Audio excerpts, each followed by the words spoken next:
Super duper, thank you. So yes, last but and also least, I think, I'm going to talk about MHC-associated differential survival to infection of 2 strains of Batrachostridium dendrobatidis in common toads. And this is work I've done with the people in my lab here and collaborators. And BD was briefly mentioned early on in this session as one of the sort of emerging diseases that hits wildlife, and Batrachostridium dendrobatidis is often shortened just BD because it's difficult to say all this. And this is a fungus, and it causes the disease cytridiomycosis. This has been a lot of research on this, and this is a classic paper that show that this disease is caused by this fungus has a zoospores, the free-living zoospores in the water that finds a frog. The spores burrow into the skin and develop into a thallus, and this thallus matures to a fungus that develops into a sporangium.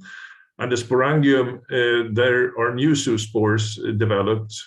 The sporangium release new zoospores after 4 or 5 days that free swim and find new frogs in the pond. And in some cases, this has devastating effects on populations. So this population of Alleles frogs in Central America, the individuals typically die within 120 days of being infected by zoospore. So here's a dead Alleles frog in Central America. See, the zoospores infects the skin in adults and mouth parts in larvae. So what you see here is a zoospore that is in the mucal part of the skin. It migrates into the epidermis, where it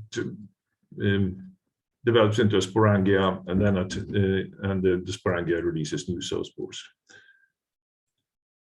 So this disease, BD, has been termed the worst infectious disease ever recorded among vertebrates in terms of the number of species impacted and its propensity to drive them to extinction. This is ISUN.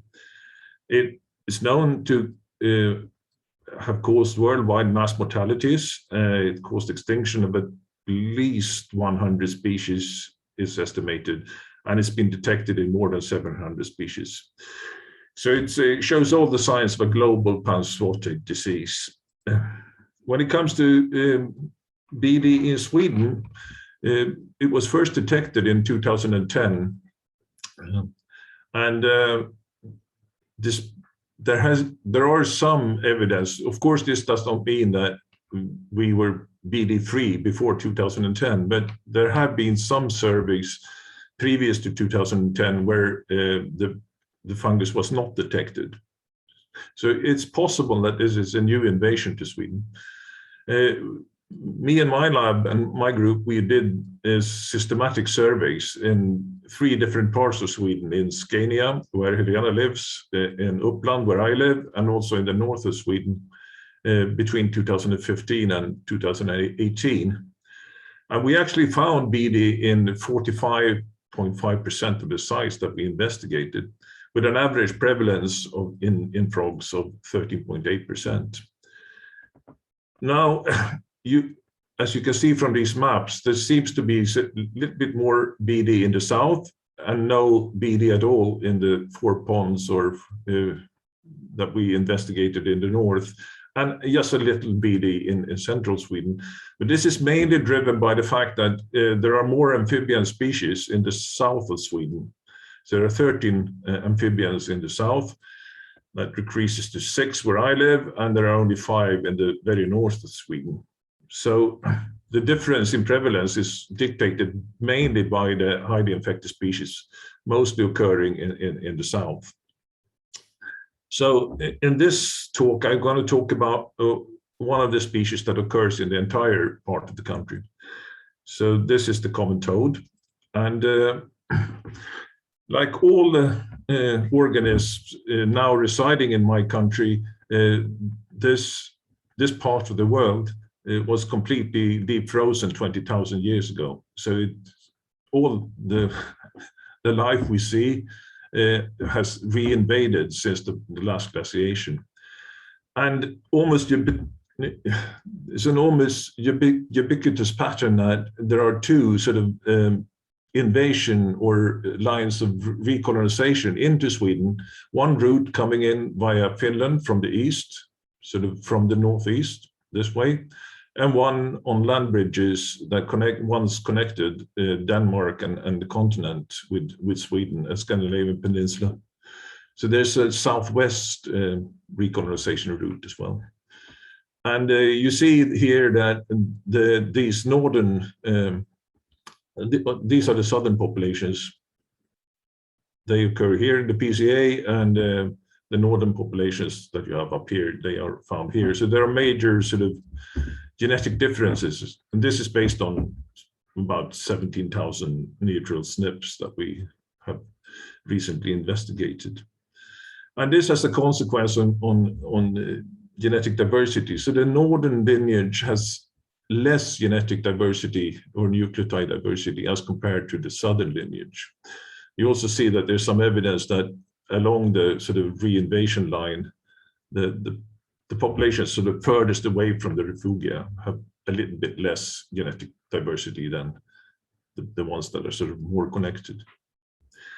When it comes to MHC, this pattern is sort of somewhat repeated. You can see that in the southern part of the country, there are more, all in all, we sort of detected 13 different MHC class 2b alleles in common toads.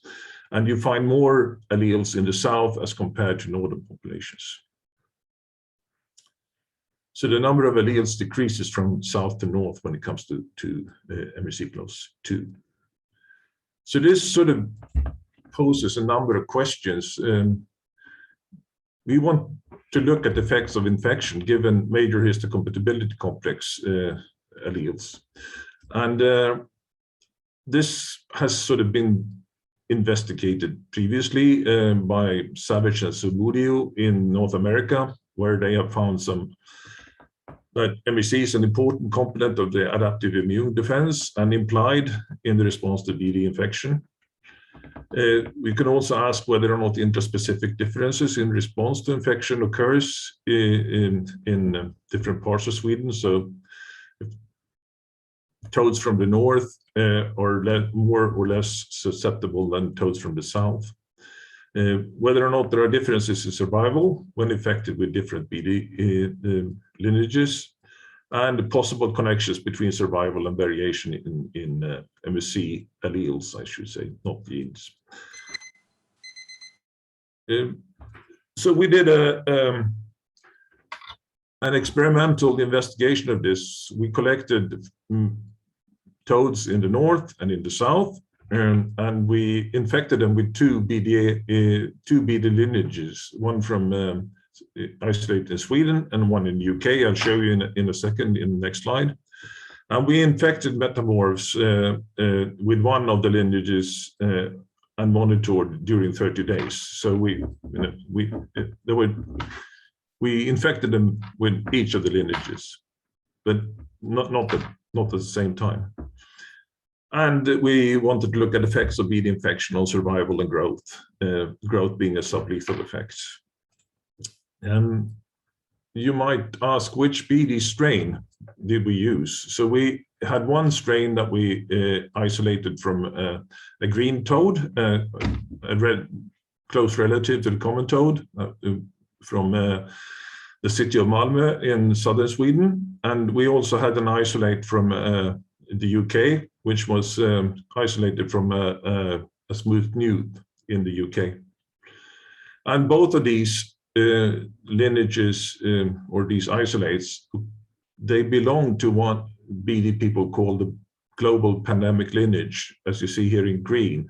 So there are some ancient lineages that are not associated with the disease. They seem to be sort of co-evolving with their hosts.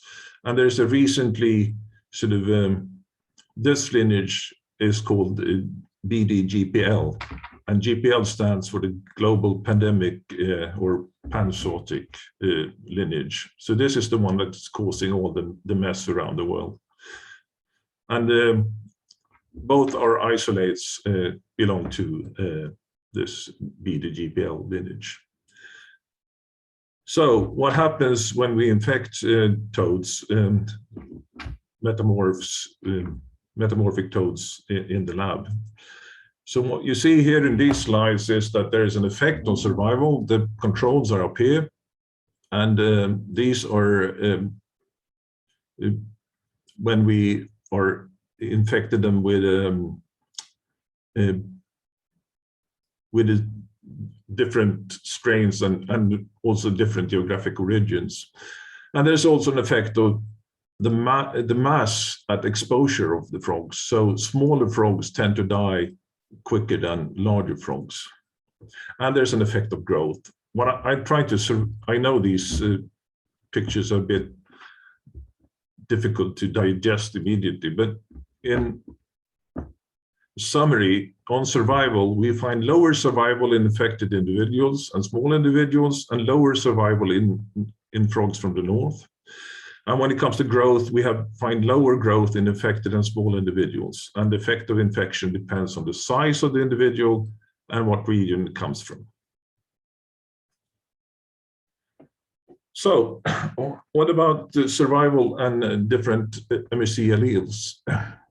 So we were a bit unfortunate when we did the experiment, because all the experimental individuals that we used, when we later typed them, we found that they were monomorphic for one of the alleles. So we, in the north, they only have this, all the individuals that we used only have this allele.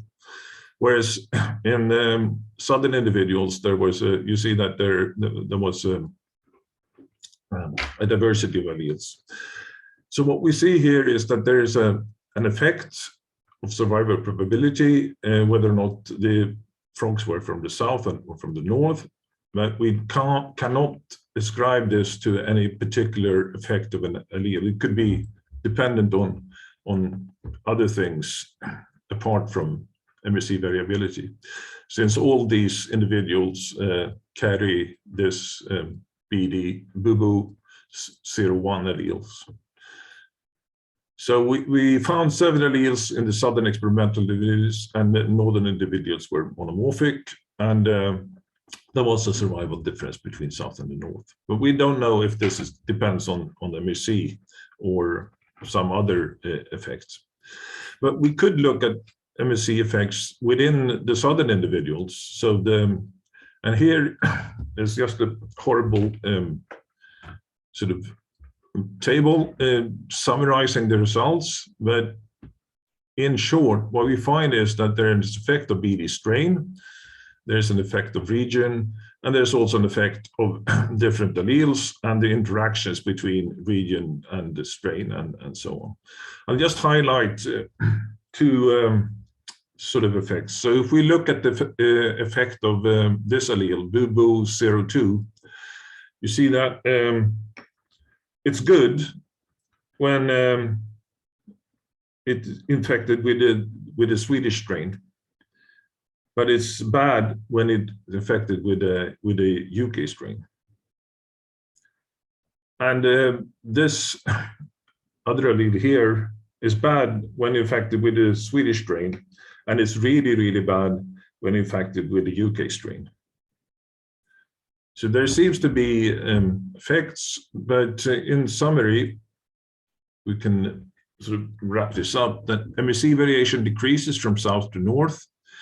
There's SNP variation as well that decreases along the colonization route. So MHC variation might be driven by genetic drift effects and selection, of course, but we cannot rule out drift effects. BD infection lowers survival and growth in common toads. There are negative effects are possibly larger for northern populations for some reason, maybe because they are smaller at metamorphosis. Survival in common toads depends on size, the MHC alleles present, and the BD lineage they are infected with. So that's sort of my conclusions, and just want to acknowledge my wonderful colleagues and students and postdocs and so on that really did all the work, and the funding, of course. Thank you very much.